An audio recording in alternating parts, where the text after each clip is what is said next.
Okay, so ito na po yung project namin dito sa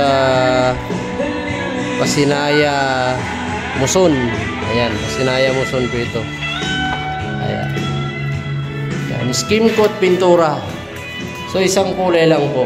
Kisame white, tapos yung kulay ng niya. Ayan.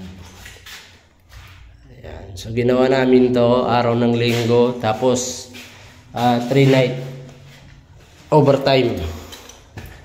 3 gabi na overtime. Ayan o. Ayan yung kanyang taas. Okay. So ayan na po. Yung finish na. Tapos na pinturahan, skimkutan. Ayan. So okay na po. Pasinaya Muson. Pogi na yung bahay. Guwapa na. Ayan na.